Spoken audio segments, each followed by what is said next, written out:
કચ્છ લોકસભા બેઠક પર મતગણતરી પ્રક્રિયા હાથ ધરવામાં આવી છે। ભુજની એન્જિનિયરિંગ કોલેજ ખાતે મતગણતરી હાથ ધરવામાં આવી છે।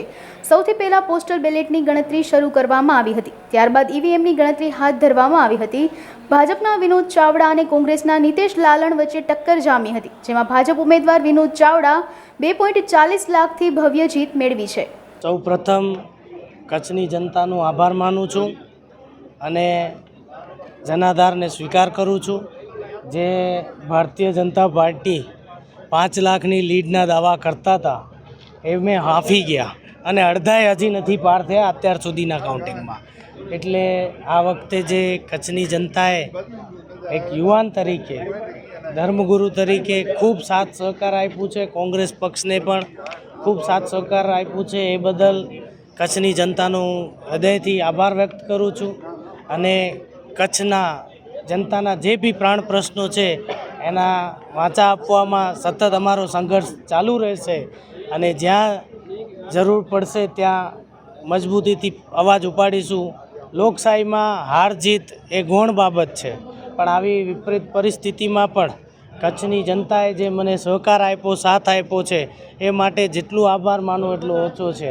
અને ખૂબ યુવાન વયે જે મને પ્રોત્સાહન આપ્યું છે એવા જ અમારા કોંગ્રેસ પક્ષનું શીર્ષ નેતૃત્વ, અમારા જિલ્લાના નેતૃત્વ અને આવી પરિસ્થિતિમાં જે અમારા કાર્યકર્તાઓ એક યોદ્ધાની જેમ લડ્યા છે એ માટે પણ એમનો પણ હું આભાર વ્યક્ત કરું છું।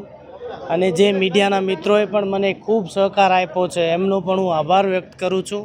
અને આવનારો સમય કચ્છના જે પ્રાણ પ્રશ્નોને વાંચા આપવાના હશે તો એનામાં પણ મજબૂતીથી કચ્છનો અવાજ ઉપાડીશું, એ પણ આપના માધ્યમથી કચ્છની જનતાને ખાતરી આપું છું। એટલું કહી અને ફરી કચ્છની જનતા જનાર્દનનો ખૂબ ખૂબ આભાર વ્યક્ત કરું છું। આટલા બધો વિરોધ હતો એ વાત સત્ય છે, પણ અંતે જનતાનો નિર્ણય શિરોમાન્ય હોય એટલે કોઈ ટીકા ટિપ્પણી કર્યા વગર જે જનતાએ ચુકાદો આપ્યો છે એમને અમે સ્વીકાર કરીએ છીએ। આજે જ્યારે ત્રીજી વખત મારા ભાગે કચ્છ મોરબી લોકસભાની જવાબદારી આવી છે ત્યારે હું જનતા અને મતદારોનો આભાર માનું છું। મારા કાર્યકર્તાઓ જેમણે ખૂબ મહેનત કરી છે એમનો પણ હું હૃદયથી ધન્યવાદ અને આભાર વ્યક્ત કરું છું। મારી પાર્ટીના બધા આગેવાનોનો આભાર વ્યક્ત કરું છું।